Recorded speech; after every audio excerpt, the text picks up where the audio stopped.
Hello. Hey, how are you? I'm doing pretty good. Doing pretty good.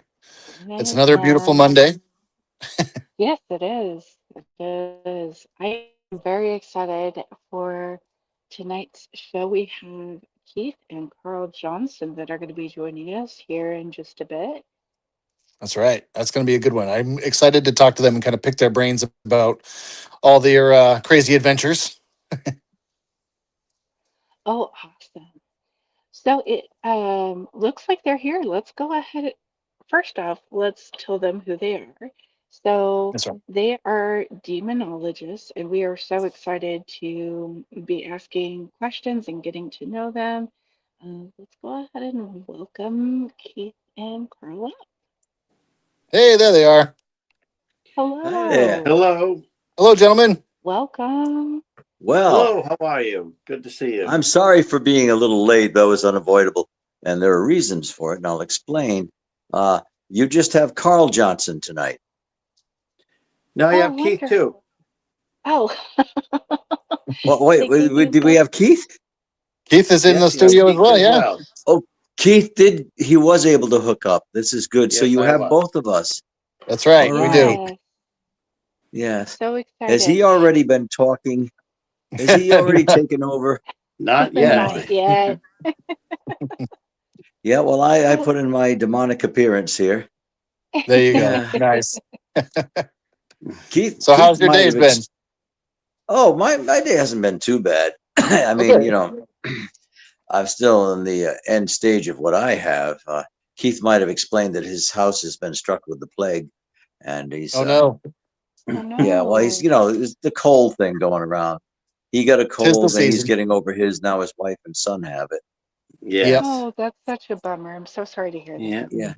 And a week before last, I guess it is now. I had not quite 2 weeks ago. I had COVID, Oh and boy. the COVID-19. And as happens with that, sometimes I'm like 5 days into it. All of a sudden, I'm cured. No, 6 days. But on the sixth day, I felt I'm over it. I'm better. Hmm. I don't feel it at all. And then on the seventh day, I was like, I went to a meeting at the Johnston Historical Society, and I was peppy and all that. Then come Friday, it's like, no, I'm not over it. No, it kind of Yeah. boomerangs sometimes. Yeah. Oh yeah. I've been Oh, there myself, where just you're feeling good, and then bow, and then you're just Yeah, instantly not feeling good. yeah. I've got a doctor's appointment. They're getting me in early. Just I had one for the 16th of this month anyway, but uh, I I don't know if they can do anything for me. Um, there's sometimes they can prophylaxis. give like vitamins and stuff. Oh, I've Yeah. been doing that. Yeah, so I'm not feeling too bad now.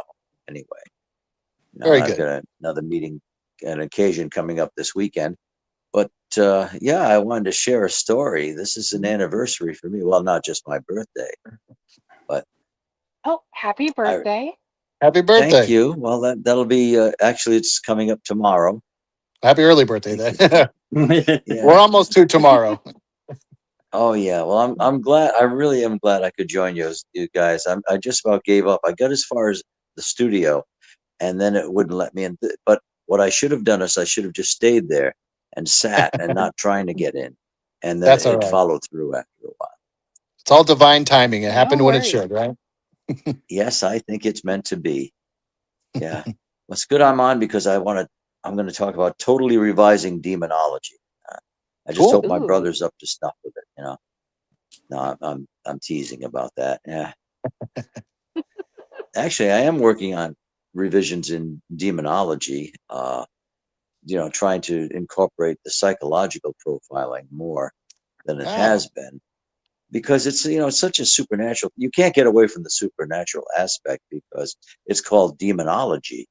There's always going to have that foreboding tone to it, but also that allure of demonology. mhm. But you really can't change the name because nobody would be interested in it. It's not, pseudo psychology. But I'm trying to get at what really goes on in the human mind when this happens. Are these really supernatural beings, that are warring against humankind? I mean, that's more interesting and kind of more fun to talk about. But I'm trying to think what. what actually produces these things, because the mind is a powerful instrument and can create realities. And so if there's a haunt that seems malicious, like demonic, I'm not saying it's imaginal, but it can be projected from the human psyche, and then it starts acting like it's supposed to. Like I can define a demon as a poltergeist with a bad attitude. I like These that. I like poltergeists that a can do lot. remarkable things. Yeah, Absolutely. they don't just throw dishes. Definitely. Lived with a poltergeist for quite a few years, and they're not a fun bunch. I can tell you that. No, but you know what? It's not unlike other ghosts where you might see the form of a spirit, a person, looks like a living person walking across a room, or you might see some books fly out of the shelf. With a poltergeist, you don't know when it's going to strike, and it's dramatic. It's like poltergeists steal things from you too. Oh yeah. They take coins, they take money, they take what you want, they take what you need. They take your Just what peace you're of looking mind for. too. Yeah, they Yeah, take your piece. they take That's your a great peace of point. mind away. That is a very true And it's statement. not just, I mean, we blame ourselves and we can be forgetful, but a lot of times when there is some subtle poltergeist activity, you can go into a drawer where you left your wallet, or you left your passport, or whatever, and suddenly it's gone. And you ever hear somebody say, I know I put it there. I Oh know I yeah. did. Well, Yep. Yeah. sometimes that's legit. Sometimes it happens that way. They're that subtle. Yep. That's one of the scenes in the Amityville Horror, the original one, that always bothered me. Okay. I don't like to watch that for a couple of scenes because they bother me, and that's one of the ones that Brolin and bothers Margot me Kidder, when the money suddenly go on, and you just feel his frustration, and it's real. These things do happen. Yep. So that's one of the scenes that bothers me. That and the babysitter scene that really bothers me. Very, very when much. the door slams. Yes, Yeah. And the things little like girl's that. kind of she's in a pseudo possession, a transient possession, and she doesn't go to help the babysitter. So leaves that her locked actually in the room, panic stricken. leads me to a really good question for you guys. I'm curious, of the movies that you've seen that depict demonology, is there one that actually is more accurate than another? Like, as far as mediumship goes, I find the movie Ghost with Whoopi Goldberg kind of hits on an accurate level a little bit. But for demonology, if there was a movie that you could actually pick apart and say that's closer to the truth, what would it be? I'd say personally, I'd say Emily Rose. Okay. Emily Rose. That's an extreme case, but based on a true case. Yeah. Now there's The Exorcist. I would say not the whole movie, but certain scenes in The Exorcist are right on. They really hit it on right on. Not the whole movie, but certain scenes, because it's not something you're going to in a typical possession, at least if there is such a thing. There's some things you're really not going to encounter that much, like possession's usually transient. It comes and goes. But Really? Okay. yeah. There are some scenes that really, I think, spot on. I think when what is reality, it's showing how it starts tearing the family apart. And that scene when she's going through all her contortions, Reagan's going through all her contortions, and she has to be helped out of the room, screaming and crying because of her daughter. Yeah, I think that's I've seen families we've all seen families, I think, to that point, when it gets to that point. I'm sure you both have. People are really, really oppressed. I have always been wanting to connect with more demonologists who have a lot of knowledge, because there are situations as a medium where I go into spaces that I get called into, and sometimes I don't know who to call because it's definitely not a ghost I'm dealing with at that point. Mm-hmm. Right. That's true. And I'm dealing with a case right now that it seems to have suddenly escalated. It's been long term. I've been dealing with the family, but it's suddenly escalated really, really bad.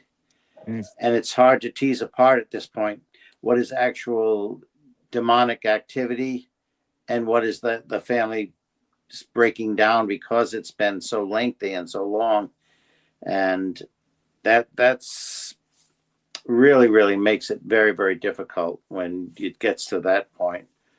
Hmm. And Carl and I have both seen families get to that point for sure, where they seem to be falling apart at the seam. And Mm. the thing is, isolation is the worst part. And Yep. that's why I've stayed with this family for so long, dealing with their situation, because if there weren't people who understood, they'd just be totally isolated, and that's what really I think is the crux of the matter. It breaks families apart, it breaks individuals apart because of the extreme isolation. No one believing them doubting themselves, doubting their own sanity, Hmm. and have you both seen situations like that where it gets to Yes, that point with the family? Yes.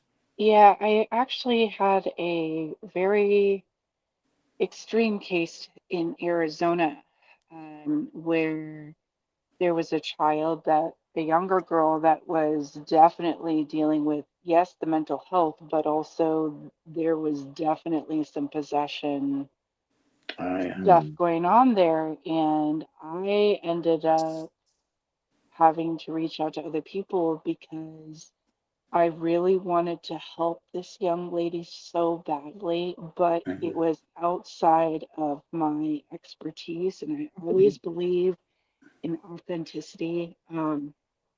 The mother had people that, like, shamans, people from different churches, different kinds of people that work in different types of metaphysical fields, like multiple people trying to work on this girl. They had me go into the home while they were not there. And I did see something there. I was like, okay, this is Mhm.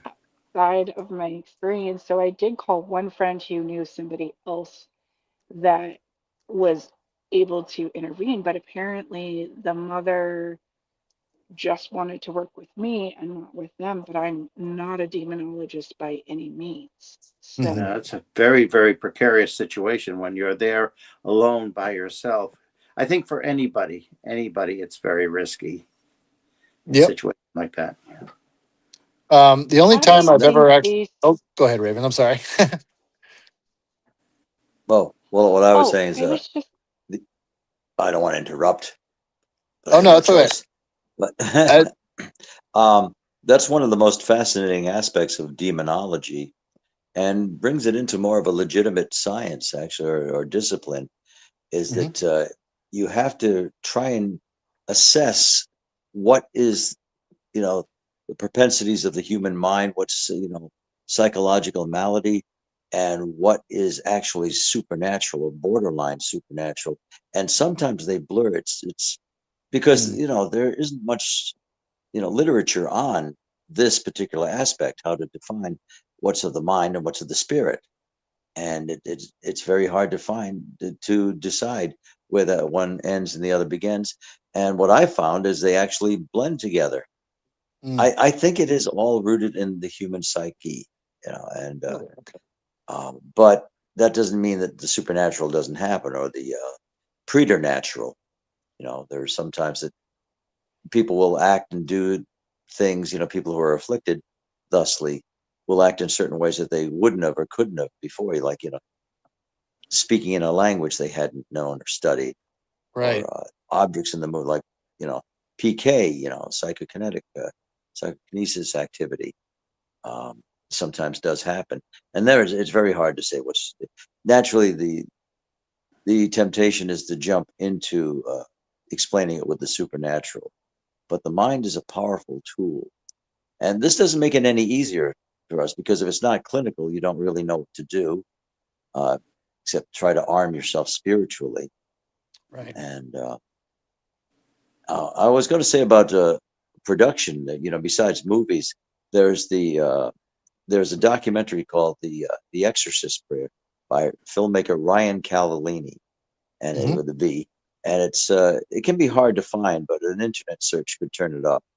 And it's the Exorcist Prayer, and that has a lot of documentation about um, what happens in these, when somebody comes into the unexpected, and they're dealing with, suddenly they're confronted with a demonic entity, and really don't know how to address it or what to do about it. And it has Mhm. people who have gone through that and have had to find their own answers. So that is The Exorcist Prayer by Okay. Ryan Avellini. All So right. I'd recommend it if you can get a hold of it. Yeah, I'll definitely check that out for sure. I'll Yeah, it look was hunt put out, for it for sure. produced 10 years ago. 10 years ago. Uh, Okay. Yeah, just Christopher, you about were 9 years saying, ago, almost 10 yeah, years I'm just curious. You were saying that you were in an intense situation like that. Was that involving a family? Well, Yes, it so was. Oh, oh sorry. no, Go ahead. no. So the situation that I ran into was it was affecting a family moving into a new home. Uh-huh. Um, and when I had gone there, me and another friend of mine investigated the home when the family was outside of it. We had talked about, and this is the closest that I think I've ever experienced to a demon or something that was extraordinarily negative, but it sent chills up and down my spine. And it's something I will never forget as long as I live. But we were in this home, we were trying to figure out what was going on, just feeling the energy as mediums do. And we were both like, okay, well, what we're going to do is we're going to cleanse this home. We're going to try to get rid of any negative energy. And as soon as we said that, a literal voice from down the hall, and it was just us in the house, said, "Don't do that." And Oh, I ago. just Wow. and I'm telling you guys, like I've got goosebumps on my arms right now. And it wasn't a dark voice. It wasn't even what you would call demonic. It sounded like a little girl. Don't do that. It's literally what we heard. oh, And goodness. that was the closest thing that I could ever feel to something that was extraordinarily negative. So I guess that leads me to a question for you both is, do you ever find that they can, a true demonic entity, could they mask themselves as something that would appear less harmful than what they really are? Yeah, I would say Oh most yeah, definitely. it's happened. It's Carl, been you agree? documented. Yeah, Mhm. Yeah, yeah. they can do that. One trick of a I have to say demon because I'm a demonologist, but one Sure. trick of an entity is to mock people by mocking, like a mockingbird. Yeah. They can imitate family members' voices, like from Oh around wow. the corner. They can hear dad calling them or brothers Oof. saying, or even the sister. They hear them talking, and they look, and there's nobody in the room, and they Yeesh. thought their sibling or their spouse had come home. So that does happen. That's a really eerie thing because Oh yeah. that's big deception Yep. and It's very terrifying unnerving when you find out it wasn't your relative speaking to you. for sure. Yeah, but So that does happen. what brought you both? Oh,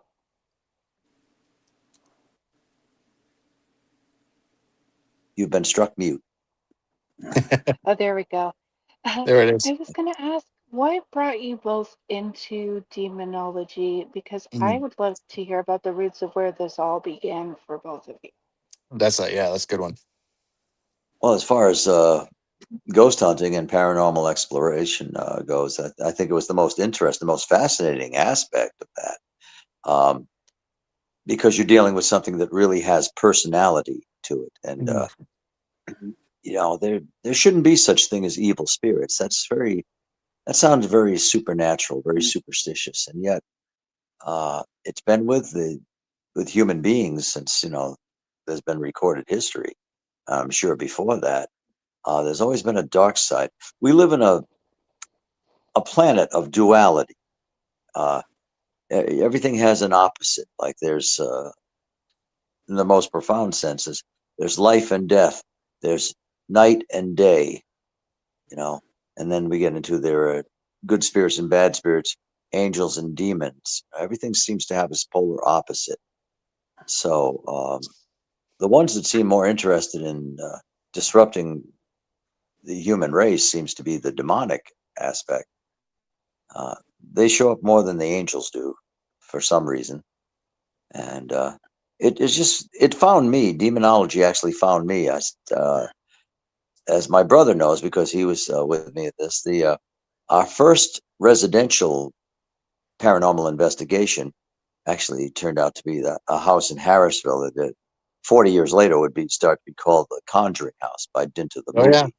That, Yep. that was our first investigation together. And my next case turned out to be full blown demonic possession.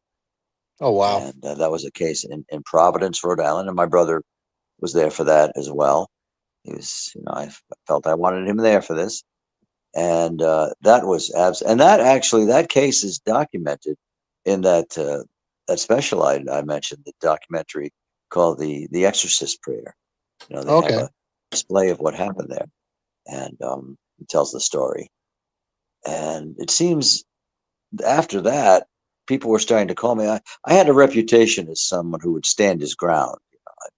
I didn't always want to, but I realized if there was a tricky situation, you can really feel the chills if you're confronting something that's demonic or For malicious, sure. and you just sense it. You come into a house and try to help, and you say, "Yeah, I'm only as good as my last case. I don't know what's going to happen here." And yet, people were calling me, and this I was, still in my 20s, and I would get calls and messages that, like, Carl, we think we're in over our heads. We need somebody who's experienced. We need an expert in this. And I'd be, oh, well, yeah, okay, I'll be there.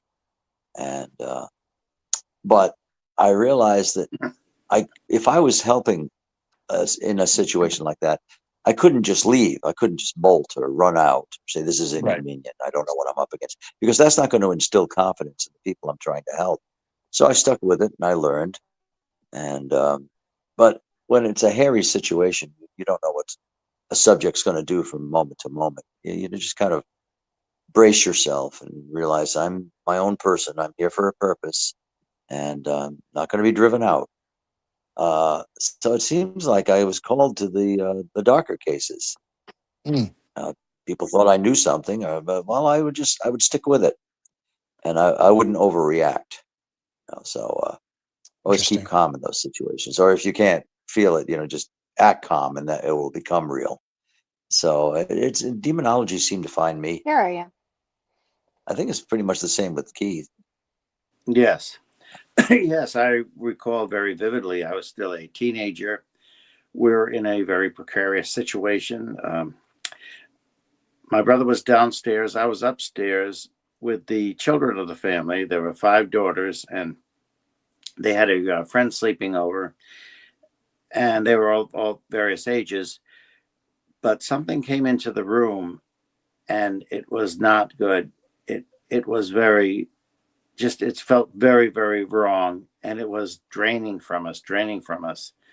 I happened to the girls told me how afraid they were. I asked them, "Do you have any religious beliefs?" And they said, "Oh yes, we are Catholic." They were all Catholic. So I suggested calling upon the name of Jesus. As soon as I said this, the atmosphere just changed, very Hmm. nauseating, and it was like pulling from us, like trying to pull something out of us. It was Wow. very, very, very sickening, within a split second, I asked myself, "Do I run? Do I take the girls and we run out of here?"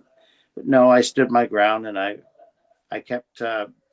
One of them got slapped on the side of the head, on the left side of the head, which is maybe significant because these things tend to go counterclockwise.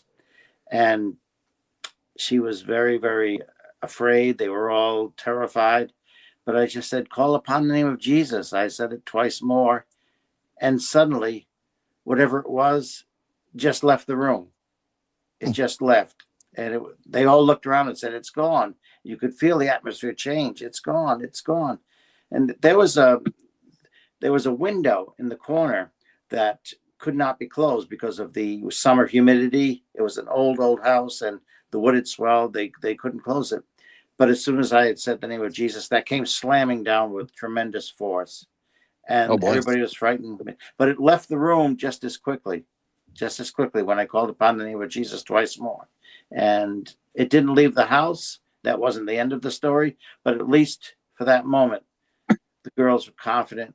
They were just so happy that we went downstairs and they started pig piling me. They were just so happy that it had left the room, and got some positive results. That's So incredible. And there's a clue yeah, there, yeah, because as Keith mentioned, these girls were raised in a Catholic environment. That was their inculcation, Christianity and the Catholic Church. Now that's a ripe ground for demonology. If they believe in wicked spirits and they have a haunting, it's easy to segue into a demonic haunt. somewhat easy, Mhm. you know, because they have that background. They are taught to believe in demons more than perhaps a Protestant family would be. They have more of that division of light and dark, and I think they are taught more about the reality of demons. So, and you know, there's more rote to it, more formal prayer, and they were in a very old house too, kind of spooky looking and sounding. So I think that was, you know, I think that was fertile ground for a demonic haunting with 5 daughters too, you know, Oh various yeah. ages. Yep. But I don't think anyone in this house, families that had lived before, generations, I think that they had never experienced it to this extent. Multiple families living there. They may have experienced some things. I don't know exactly what other families experienced, but it's just you didn't hear about other families experiencing it to this extent until the young parents with 5 daughters moved in. Just that combination of that energy just seemed to be the catalyst for this to start happening. And I think they were being fed off of their energy. And I think the mother was being targeted, especially because in a Hmm. situation like this, there's almost always somebody who's targeted, and that's the center of the attack. Yeah, we do find that Do you, usually somebody becomes the special victim, the center of interest for the invading entity, or what seems to be an Interesting. invading entity. Do you ever find Do that you? multiple people can be affected at once, or is it usually just the one? Oh, it's usually multiple people are affected, Yeah, to but varying somebody degrees, they would more be, yeah, intensely. especially in the same household. Yeah, somebody will be targeted. They're the target, but usually the whole family will be affected more or less.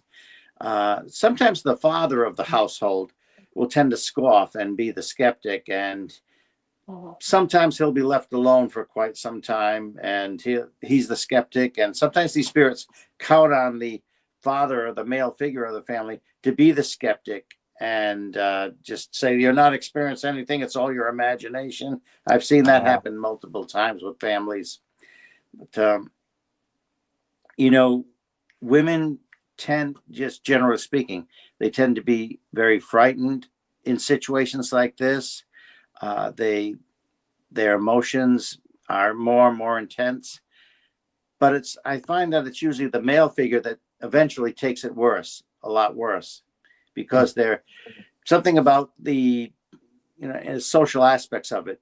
Seems men have been trained to block this out.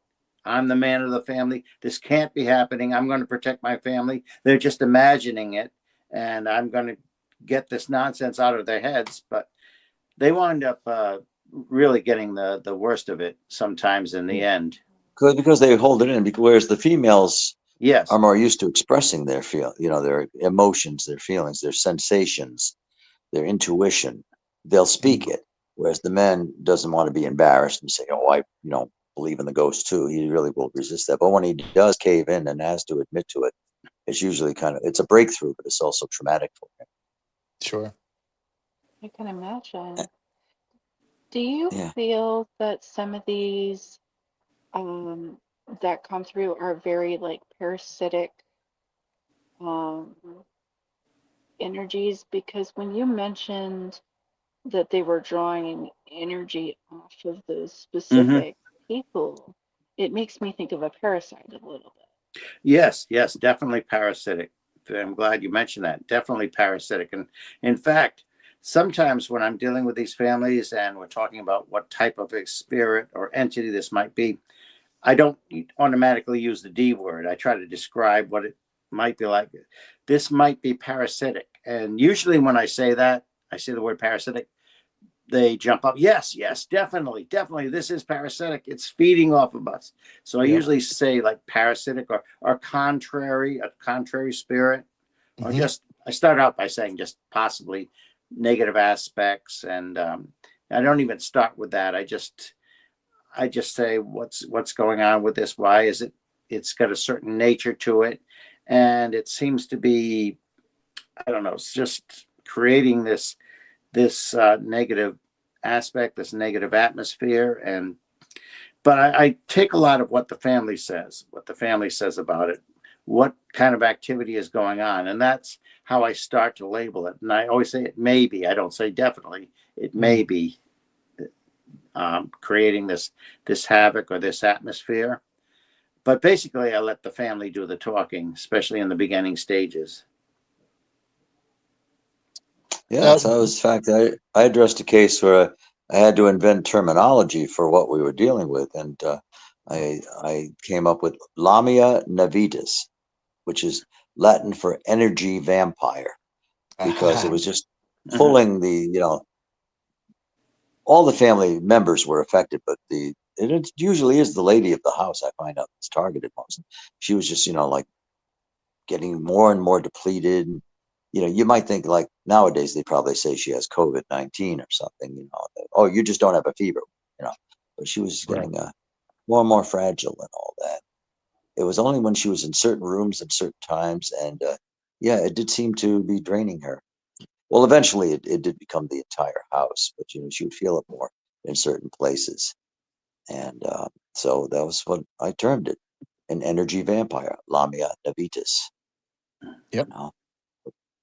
That's a good word, good phrase for that. Good definition, I think. Especially in demonology, I think you have to practice neologism, which is inventing your own terminology and your own words. So, we came up with that and we used it for reference. That's excellent. Yeah. I like that a lot. Yeah. Keith looks so angelic. You notice? Yes, I know. I'm a floating. The halo. The halo. Yeah. I know. I'm a floating head tonight. But Keith has this aura, this light above him. He looks like a halo. You talked about the dualities of light and dark, right? Right. Yeah. Exactly. I'm curious too, like within the subject of demonology, if you get into more of metaphysical, spiritual aspects of demons, angels, that sort of thing, do you find that just like in biblical texts that there's a hierarchy to demons? Are there lower levels? Are there higher levels? Or is there like a for lack of a better phrase, is there like a Satan that rules them all, or is there that level of hierarchy within this sort of stuff? I personally believe this is one of those. Yeah. It's one of those rare. Carl may have a slightly different opinion, but I believe there is a hierarchy where there is one master spirit at the top and has minions and minions and minions below him, but I don't know how much Carl differs with that explanation. Well, I no longer subscribe to that, where it's I thought you might feel differently about that, yeah. And subordinates. It does make sense though when you think about it, but I see it all as more leaning towards that. It makes sense, but I don't believe in it. It would make sense that they would have their field marshals and their field soldier, foot soldiers, and their subordinates and all that. But I don't know. I really don't know. I mean, I'm always willing to say I could be totally wrong, and maybe it is just that, like that. Maybe the angels have their hierarchies and the demons, the demonic realm does. I just don't. I don't buy into it. I used to. My early training as a paranormal investigator, and then as a demonologist. But Keith takes a more literal approach to it, I believe. And hey, I always had that in my mind. And girl, what if these are more? Can you guys see the comments at all? Yes. Yeah, sure. Yep. I can't read it. Somebody will have to read it for me without my glasses. Right. Well, I'll read it. I don't think everybody can see them, or either I'm having a glitch. Oh, Key, you can. I can't see everybody? it. Yes. Would that be okay? Kristen Marita says, I don't know much about demonology, but I always hear about locations in New England or the Northeast. Is there something stronger in our neck of the woods? And sorry for my being naive with the topic. No, nobody knows everything. Nobody has all the answers. I know Lorraine Warren used to say New England is specifically affected by these kind of entities. We have a long history with, the oldest part of our country, our settlement there in New England And of course, there were the indigenous people who lived here many, many eons before us. But things changed when European settlement came in. It changed very radically, very suddenly. And I think that has a lot to do with it. I really think it does. Things were disrupted and civilization was changed around. And the indigenous people all throughout the country, and especially what we call New England now, they were very, very advanced as far as their society goes. They had their set of laws that were based on dignity and basic human rights. And even the different tribes, they would meet together and discuss, and usually not warring with each other. They would discuss things first and everything. And I think what's the European, some people say invasion, but European settlements came in, that changed a lot of things, and with their spiritual beliefs as well.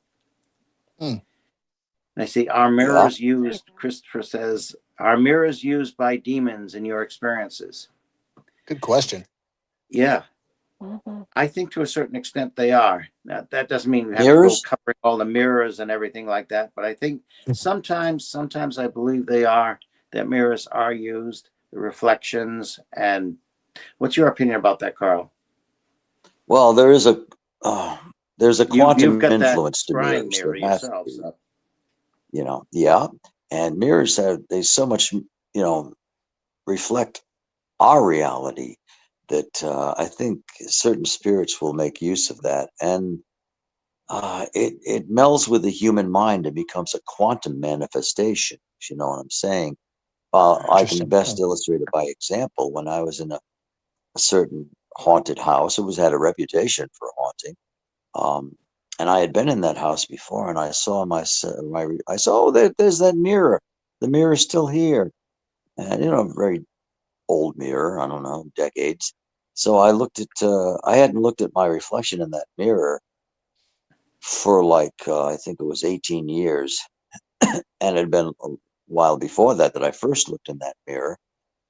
And so I went up and looked in the mirror. I haven't seen my reflection in this for a while, and when I looked at my reflection, I appeared as I did when I was 18 years of age. And that was when I first looked into that mirror.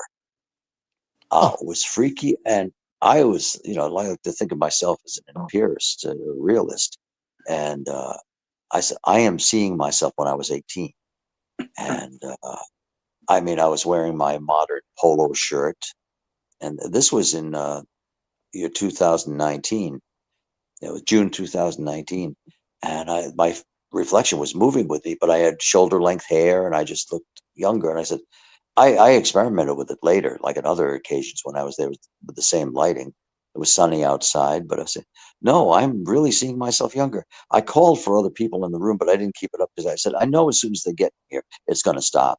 So I'm just going to enjoy this and memorize it and realize that this was happening, that I didn't imagine it. And it wasn't a trick of the lighting. I just looked younger. And I've never experienced anything like that before or since. So I just memorized it. I will never doubt that this happened. I know it did. And I looked as I did when I first looked into that mirror. That's wild. It did something. There's a quantum, there's a principle called quantum entanglement, where multiple particles will vibrate at the same frequency and react the same way. Right. And when particles, I mean atomic particles.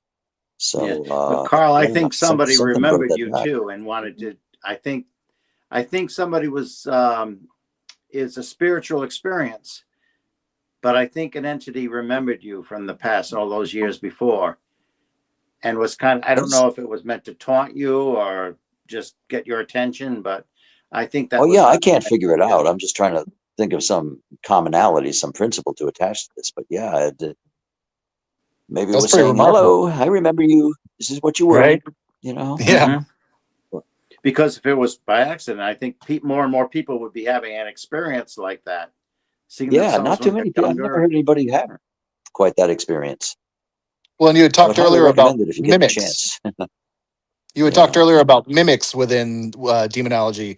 You know, these certain Yes. Yes. entities will mimic things, and so much to what Keith was just saying. It could have very well been something. A demon, for lack of a better phrase, mimicking you and just saying, like Keith said, "Hey, I remember you, and this is what you looked like. Do you remember this?" Kind of in a Mhm. taunting fashion.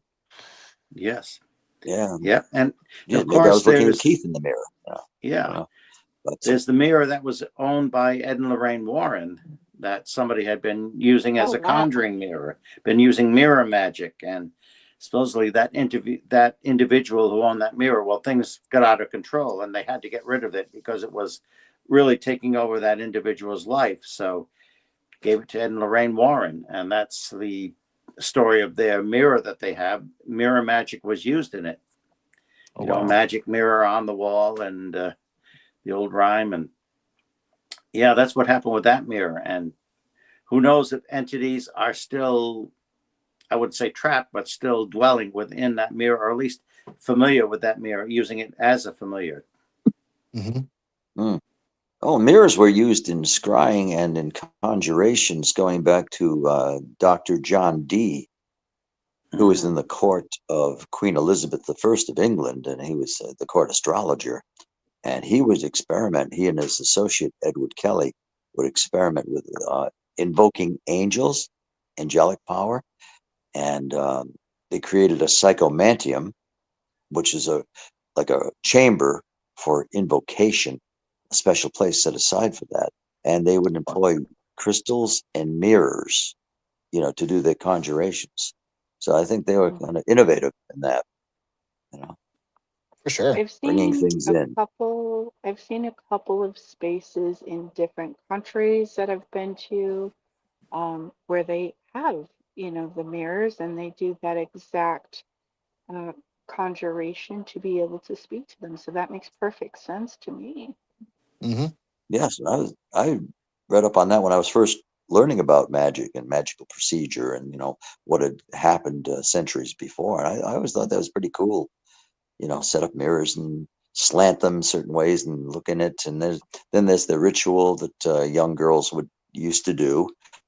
Light a candle and say a Mm. certain chant, and then you would see your future spouse, your future husband, in back of them, off to the side, if it worked.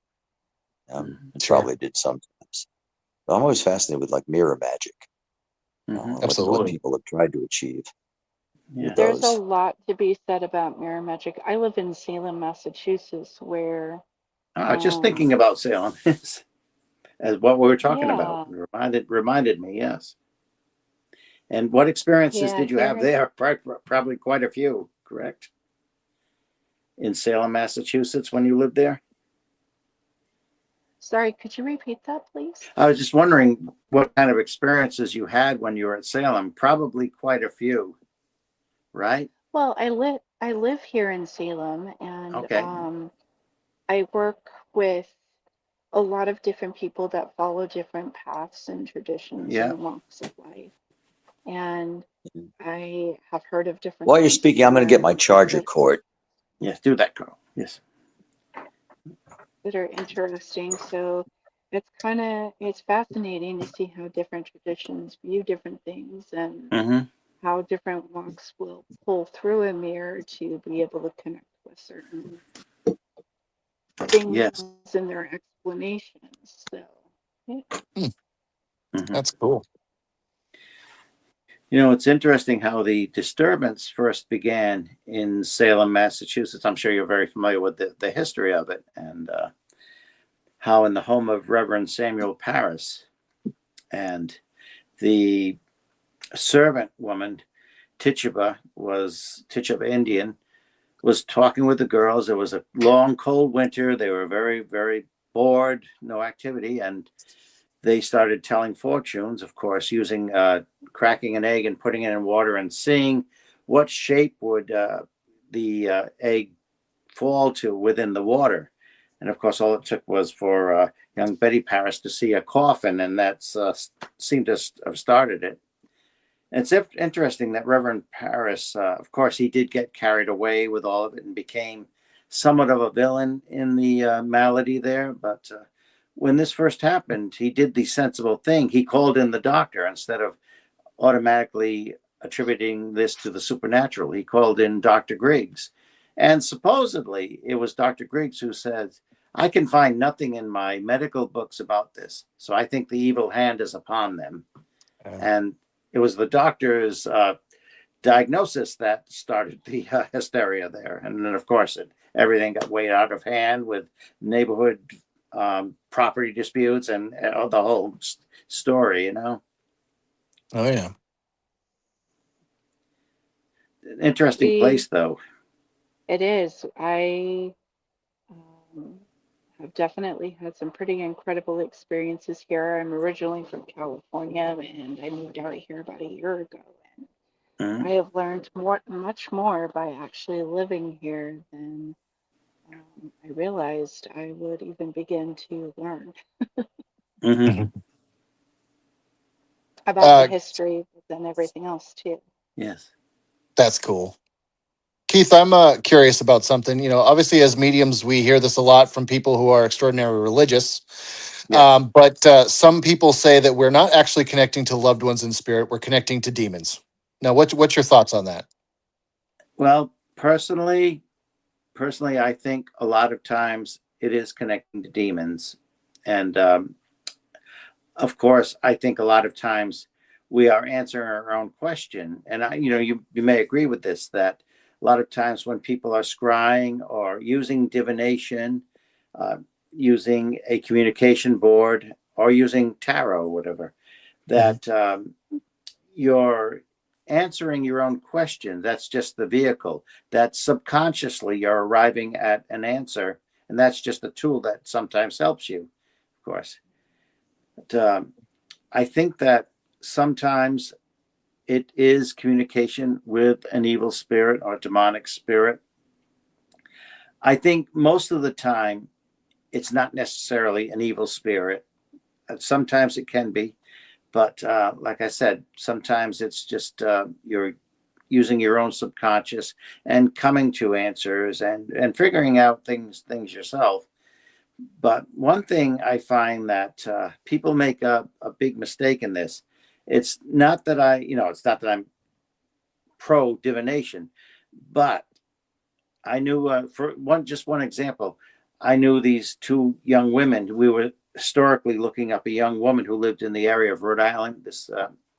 And these two young women wanted to contact her and said, I think she's lonely after all these years. So I advised against it personally, but when they were alone, they went into the kitchen and they put two candles next to a portrait of this young woman, historical. She was a real person, historical character, but they put two candles next to a portrait, one on either side, and they were trying to communicate with her, and all of a sudden the eyes started very much glowing. I don't know if that was a hallucination or what, but they said the eyes in the portrait really started glowing. So they decided they were going to stop communicating. They get a little frightened. They heard some footsteps outside.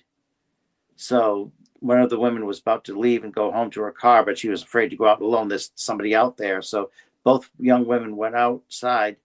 They didn't see anybody, but they did see footprints under the window. Some of these footprints were still forming. So you tell me, what did they do wrong? What did they do wrong there? They get up.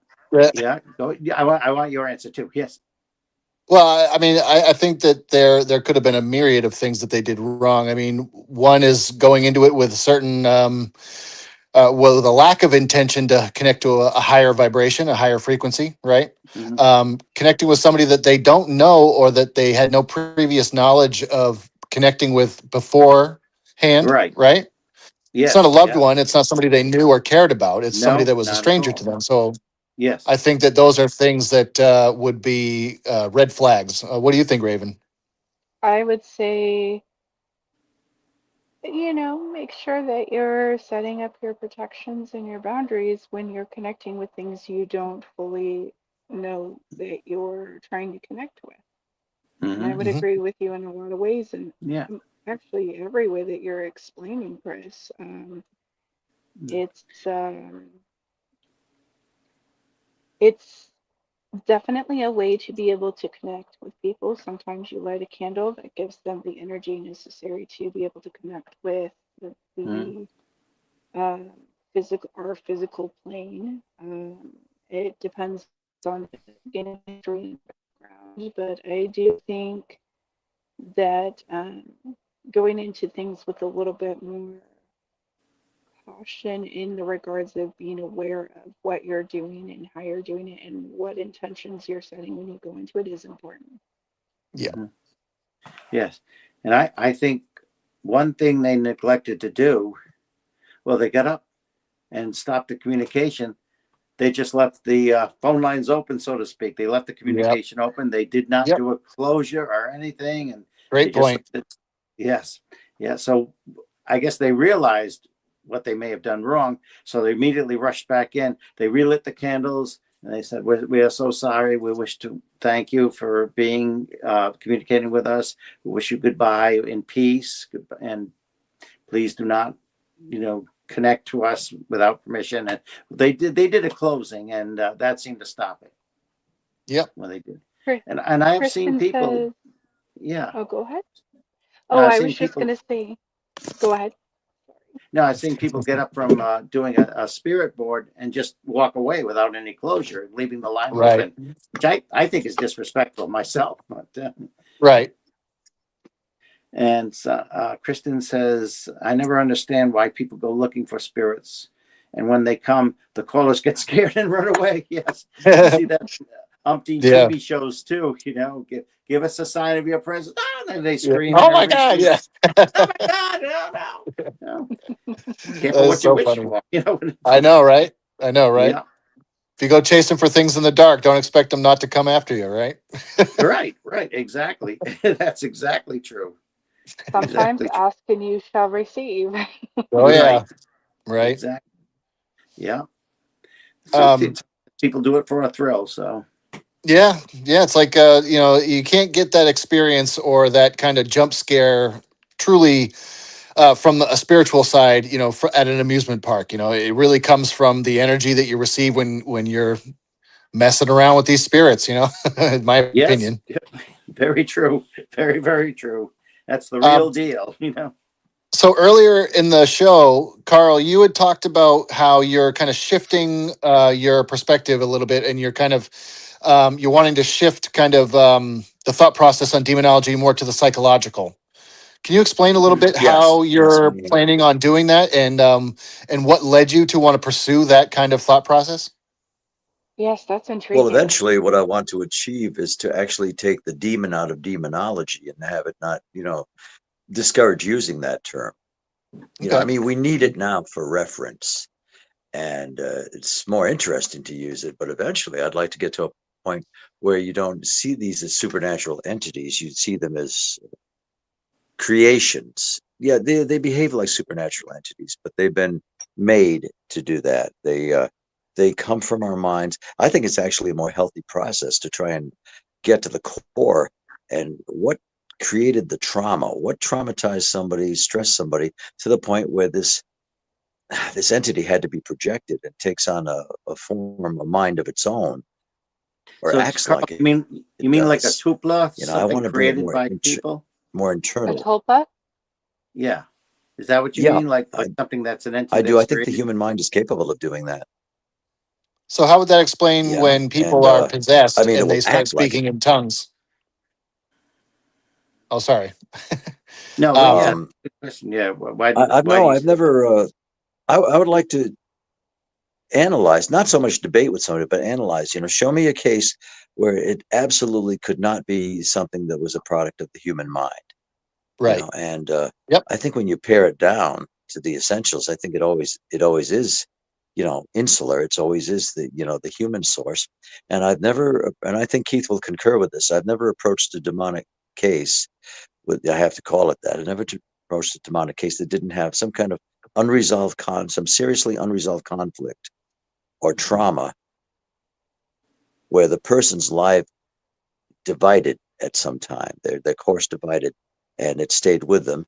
and eventually became a division in the person's psychology and their psyche, if you will, that is projected as a demon because that makes it easier to isolate and understand. And if it's something projected, it's okay. It's the problem isn't with me. It's something outside attacking me. Ah, It's just I come to that conclusion because there's always some kind of trauma in the person's mhm. history that brought this about, some kind of division, some kind of strife. And I just don't think that somebody, I don't think like a normal couple, let's say, or family can move into a house and have it, then there's a demonic haunt there. You might feel that this comes out of negativity in the house, and that will have something to do with the structure of the house and maybe the history. Something's been implanted there. But as far as outright demonic attack, I don't think they can attack a healthy mind. I mean, we all have some kind of trauma. We all have some kind of division in our minds, but that's what Sure. the so-called demon preys on. So I don't know where exactly it's going, but I'd like to get it to the point where you no longer refer to these anomalies, if you will, as demons. There's something that they take the form of demons, but Mm, I think they can be explained better. you know. And again, I don't know. I'm always looking for the case where I can't explain anything about it psychologically. Yeah. Because the mind is so multifaceted and expansive that it's easier to say that it has to be something supernatural. Human mind couldn't do this. Well, I think the human mind can. Now that's where I'm aiming for. That's my new demonology, fascinating. and but but the thing that makes it like kind of creepy and not just a psychological experiment uh, is that sometimes these things do take on their own reality and they will behave like that. And there are spirits, there are disembodied minds, and even if it's created by a poltergeist, that's still an aspect of demonology. Hmm. And it will be the poltergeist seems to be centered on getting attention to itself, bringing the attention onto itself. It wants to be noticed. Well, the demons want to inflict, you know, discord. They want to disrupt. They want the attention. They want the center pulled away and onto them. But I have to think that it is the something that happened in the person's past that brings this into their lives. And Elise McKell, in the German girl, was seemed to be a normal student. Uh, she was an attractive young woman, and she seemed rather suddenly taken over by this malady, this demonic force. It Hmm. was a case of pure possession and total possession. In this case, she never recovered from it. But I look at her school picture, and there's something distant in her expression. She looks like a normal girl, but there's something in her eyes, something in her expression, something in her half smile. I think she was already afflicted. I think there was something that was happening to her then. And I think in another environment with different people around her assisting her and with enough distraction, that wouldn't have happened to her. I don't think she was doomed from birth to go through that. Right. It's just that they treated it like a real demonic case, and they gave her improper medications, and they reinforced the idea of the demon. At a certain point, I think she was lost. I don't think she could be retrieved, but I think it had to get to that point. Her mind was afflicted, and it projected a demon until there was nothing else but the demon. But it was Hmm. all a terrible storm in her mind, a psychological conflict. And in a different environment and with different help, I think she could have been saved. That is my opinion. It's my theory. I don't Yep. know. But in Sure. that early picture of her school, seemingly well kept, attractive young woman, there was something distant in her expression. I think she was being pulled away then. I don't know her whole history, but she had a mental affliction, and I think it was something was exacerbating it. I think if they'd gotten her out of there, gotten her away from where she was living, away from that environment, away from the pastors that were trying to help her in their own ways. You mean Mhm. like in an institutionalized setting, Carl? Is that what you mean? Not, I think that could have made it worse. I mean, an open institutionalized setting. I mean, not where, where she was confined. At a certain point, she would have needed to be. She needed the right people. She needed distraction. She needed the right kinds of friends. And yeah, some psychological care. Yeah, but I think there was a time where she wouldn't have needed to be committed. Or if she was committed to such an institution, then she needed the right kind of interaction with a therapist. And not looking at her as an oddity, somebody needed to personally interact with her, not like, you have a demon and you got to get it out. Sometimes that does Right. work, Yeah. And because some it people, isolates the yeah. problem.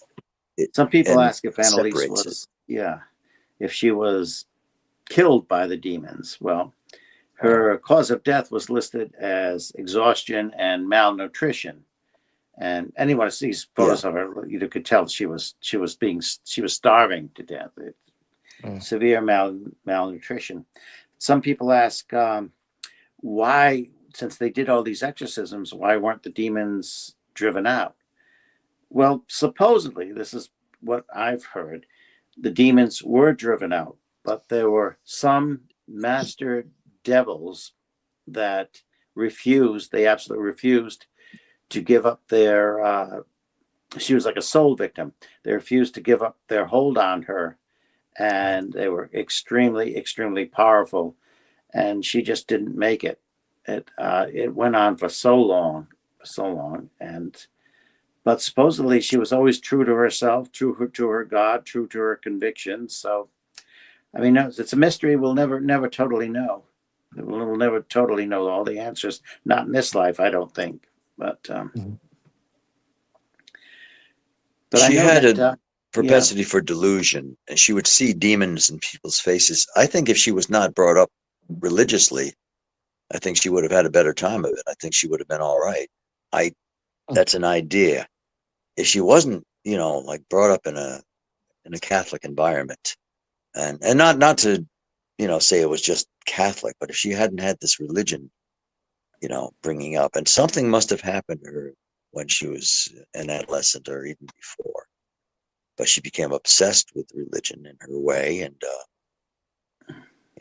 maybe it would have been better if she'd become a nun, but Who knows? that's a hard thing to get over. Once somebody embraces a belief in the demonic realm, it can be impossible to ignore.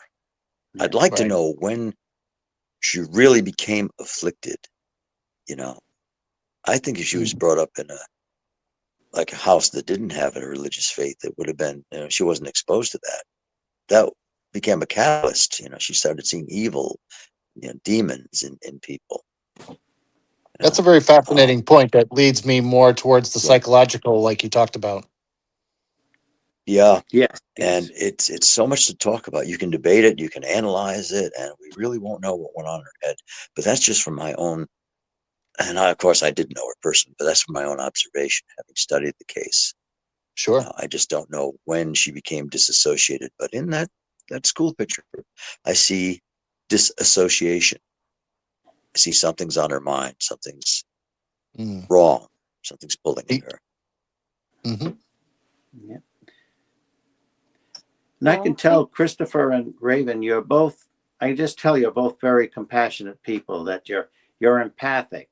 You are empathic to people. And I believe that's why you get this connection with people, because you are empathic towards people. You just seem to absorb their feelings, and you want to deal with that. You want to help them to deal with it, because as I was saying earlier, the main problem with people who are under this spiritual oppression is that they're isolated, and then they need somebody who will not call them names, will not, even relatives, well-meaning relatives will say this, oh, it's just in your head, you're delusional. And it's just somebody to just willing to listen and to understand, and not condemn them right away.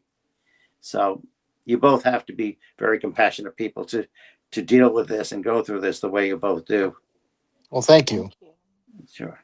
Appreciate that. Yes. And I think all of us could work together. If we had a case where we're all involved in it, I think even me with my somewhat differing viewpoints, I think we could all work wonderfully together, all bringing our different disciplines and strengths to it. And then, find a certain commonality. See, we have a subject who's in trouble, a fellow human being that's confused and suffering and oppressed.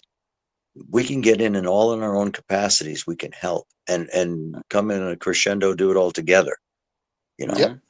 perform a I deliverance all together, I think that's part regardless of of how we may differ in theory. Mhm.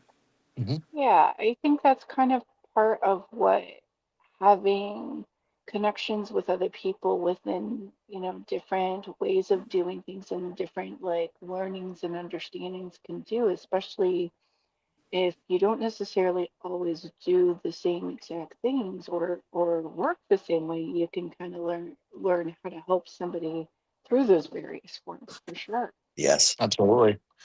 I think everybody coming in with their own modalities and their own thought processes, but having an open mind to each other's modalities and thought processes really could form a great support system for the person who is in need and who is in need of the help that we're, hopefully providing. Yes. Yes. Yeah.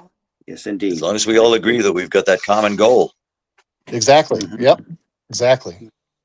And you're looking Before we at sign off, I did go want to ahead. mention an anniversary. Um, Oh, it was the morning of my birthday. It was 1980, and I'll set it up. This was in my parents' house, and my mother had like an arboreum. The dining room had many household plants. She had household plants in every room, but especially in the dining room. That's where she kept the plants and the flowering plants, um, the vine plants. And I was up early, and I was watching the news, like the 6 a.m. news, and John Lennon's picture was there, and they were talking about John Lennon. And then I realized they were talking about John Lennon, the former Beatle, the musician, cultural icon and influence. They were talking about John Lennon in the past tense. I said, "Oh no, oh my God!" And it Uh, turned out that Mark David Chapman had shot and killed John Lennon hours before, mm, and like 10 hours before, 11 hours before. So this was news. This was new stuff. And he had just died, and, those hours before. And because he was there for a lot of my life, John Lennon was, he was just a part of the times too. And it was to hear that he had died, it was more than I could collate or grasp or reconcile myself to it. And so instantly I was in shock and mourning. And so I watched the news, and I heard whatever I could. And I got up to go into the next room. When I went into the dining room with the big picture window, all the plants in that room were wilted. And this was the morning of my birthday. All those plants were wilted, all of them, as if they hadn't been watered, and there were no changes in the conditions of the temperature or the lighting of the room. All the plants were hanging down. wow. And slowly within the next hour, they all came back. An hour later, they were all right. But what did that? Was it my shock, my feelings? I think they were so potent and extreme. I mean, I was crying quietly, but I think because of that, what I was going through, trying to reconcile myself to John Lennon's and the way he's going so suddenly, needlessly, uh, I think it affected the plants. Plants are empathic. They Absolutely. That's been yeah. proven in a Yes. laboratory environment, Laboratory conditions. Yes. And and before through you said brilliant that they were photography. empathic, I was just about to say the same thing. So you were reading my Yeah, mind at that plants are moment. empaths. But it wasn't one or two of them. It was like a dozen, more than that. All these plants were hanging over and wilted because of the extreme internalized emotion that I was expressing. I couldn't at that point, nobody else was around. I couldn't talk to anybody about it.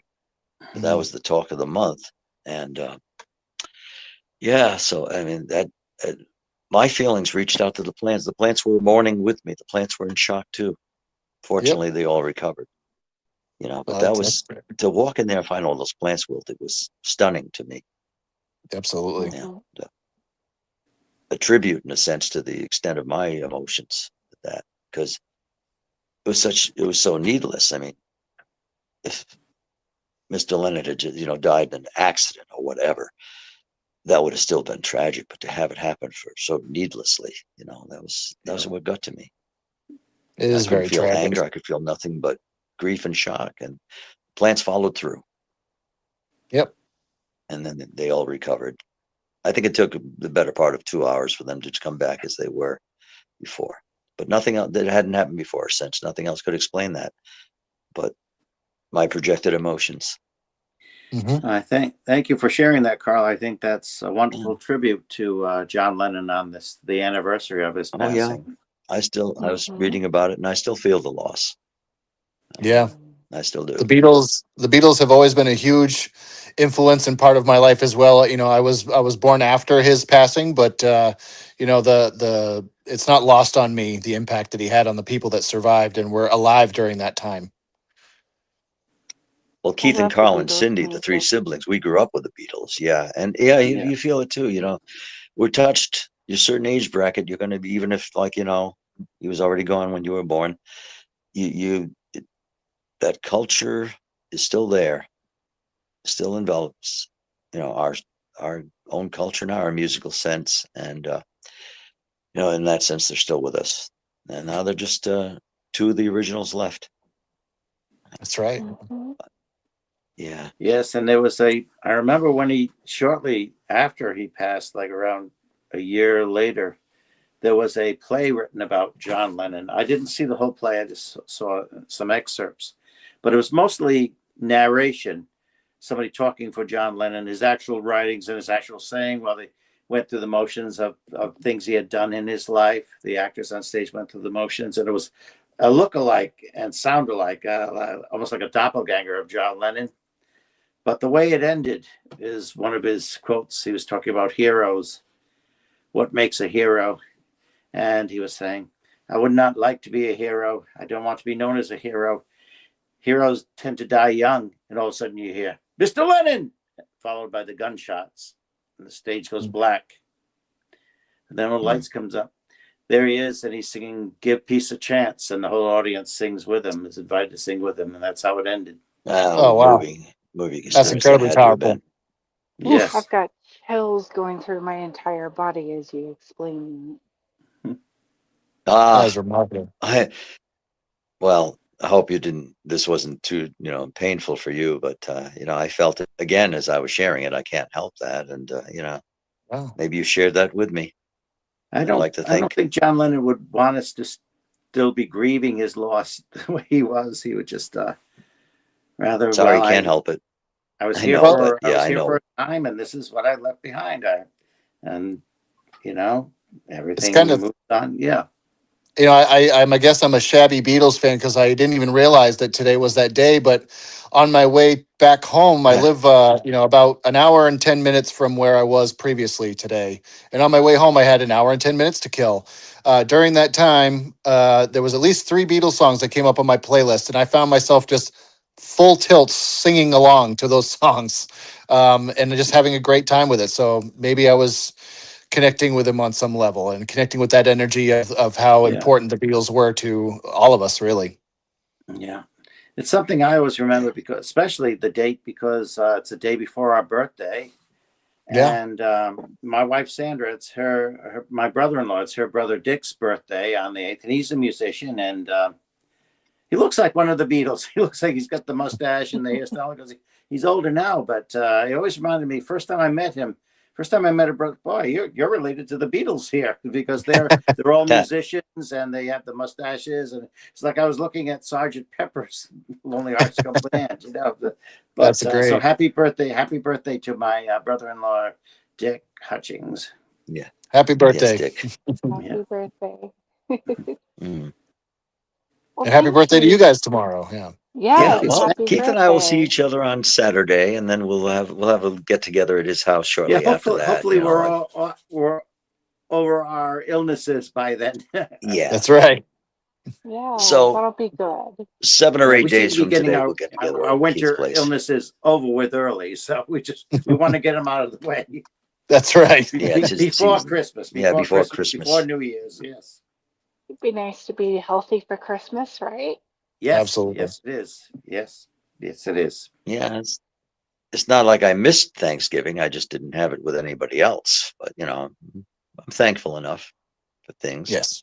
that I have and that others I do. can understand that. Mhm. I was in the hospital for Thanksgiving, and Oh, friends oh my Oh had God. came my. to visit me while I was there. So Sorry to hear that. yeah, I have congestive heart failure, and My. I actually died for 3 seconds and came back, and the nurses and doctors helped me to recover from some SVT episodes, and it was an experience, but it Wish I had. also Yeah. say that. I Always wish I an had your encouragement. number on Thanksgiving. I would have given you a call. But then, Oh, I like, would have don't loved bother that. her now. You know. No, I would have answered. I would have answered. I love Um, talking to friends. Yeah. and I'd be saying, "You're gonna be all right. I'm not so bad Yeah. myself." Yeah. Yeah. We had Yeah, I we never had a lost my voice though. That yeah. was during the couple of weeks. So that's a We had good a thing. passing, yeah. It's on Sandra's. Well, both sides of our family, we had recent passings within the week Yes. of each other, and Wow. but on Sandra's side of the family, we had a family member. She passed on Thanksgiving night, but Oh, wow. Oh, but it's like when you were there for the service and everything, realized that she wasn't suffering anymore. She wasn't ill anymore, and I believe she was in another life, well and healthy. And so that's a reason. That was a reason for Thanksgiving. I think we all felt that way. Yeah. That was our reason for her Thanksgiving there. Yeah. So Well, I'm sorry survivor. for your loss. Thank you. Thank you Yeah. very much. Thank you. Well, well, I I better get have. going because I have an early call tomorrow, as we say. And No there'll be a worries. house inspection here, so I have to get up early. No problem. Well, thank you so much to you both for coming on our show. You're If Absolutely. very welcome. Oh, Very our welcome. pleasure. My pleasure. Yeah. Yeah. if Sometime I'd like to. anybody Yeah, go ahead. I'd like to talk to you both about one of the cases I've been long term cases that sometimes they're for years. It's not like a sudden resolution. You're going to go in there and perform the exorcism, and everything stops and everything's as it's not usually like that. It's more Right. long term. It's a healing process, but one of the families that I've been working with long term, they I'd like to discuss them with you sometime, with you both sometime, and Would love to. Yeah, yeah, we'd love to have you back on, and we can definitely talk about that. I'd be very fascinated to hear that. definitely, because it is generational with them, and So there's a lot to I, talk about with that. Yeah. yes, I Mhm. believe there is resolution. It's so long term and long in coming that just has to be taken one step at a time. For sure. Yeah, that makes sense. If if any of our viewers would like to reach out to the both of you, they'd like to share some stories or they'd like to ask questions, how can they do that? Well, my way of contact is Ghosts R N.E.A.R. Anybody can look up Ghost R N.E.A.R and you will find Keith and Sandra Johnson, Ghost R N.E.A.R at gmail.com. And just look up Keith and Sandra Johnson and you will find us. Demonology, Keith and Sandra Johnson, Ghost R N.E.A.R, anything like that, which is a YouTube show we do is Ghost R N.E.A.R, where we interview and also go out in the field and do things and investigations. But yeah, just Ghost R N.E.A.R, Keith and Sandra Johnson. You'll be able to find us very easily. Awesome. And yeah, Carl, your contact. As for me, it's simple. If you jot it down or look it up, Panorama Paranormal, all contiguous, .com. My research partner and I were lucky enough to get that name. Nobody had claimed the domain, so just panoramaparanormal.com, like a panoramic picture, panoramaparanormal.com, and you'll find it. And of course, Perfect. I'm on FB too. Can't get away from Thank- Facebook for long. Yeah. Oh, My means of Yeah, I'm contact with probably Carl the is only. usually, hey Carl, pick up the phone. Will you answer your yeah, email? Will Yeah, you? yeah. Where are you? 5 hours, you know. that's what it was tonight. Yeah, Gwen persevered, and here I am. Yeah, You guys made it, which but was great, and it has been an absolute pleasure talking to you both. You are a wealth of Thank you. knowledge, and I am truly fascinated by the tales you shared with us. So thank you very much. Thank you for having yeah. us. Thank you so much. All right, Have us Gwen, back are soon you because we got around? more to say. Yeah, definitely. We definitely want to have you both back for sure. Yes, please. Yes, Pleasure please. talking with you. Yeah, Definitely. Gwen, would you I'll like do a to join Christmas us show for a about us. moment? Oh, yeah, that would be fun. Hey, There she is. yeah, here I am. Sorry. Hi, Gwen. Hey, guys, happy birthday. Hi, Well, early Gwen. happy. Well, thank you. Thank you very much. You're welcome. Yeah, I know it's been golly almost an hour and a half, so I know everybody's getting tired and you got stuff to do. Carl, hope you feel better. Keith, hope your family feels better Thank for you. sure. Well, Thank you. Thank you very much. I'm not feeling too bad now. Just gonna. I have a doctor's appointment tomorrow, just to see if anything she can recommend. My Yeah. primary Yes. care physician. Is giving you some advice. Be Well, keeping you you both guys in my are positive whatever thoughts. I should be taking Thank Yeah. you. out for my Appreciate cough that so medicine or much. whatever. Thank you, Christopher. all Thank you. right. Well, I'm gonna pull you down. Yes. If you need to go, that's fine. But thank you guys for coming on again. Okay. God Okay. bless. Well, Take thank you care. so much. God God bless bless you you all. both. Take We'll care. talk again Thank you. pretty soon. Yes, please. And there you go, guys. When you're ready to go, just finish up, and I'll see you in the background. Sounds good.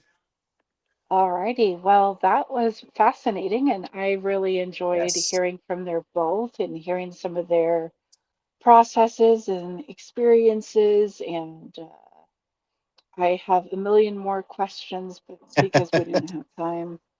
I know, right? I could seriously talk to those guys for hours and hours and hours on end and not be satiated by the knowledge that they give. So that was really incredible. I like that a lot. That was cool. Definitely.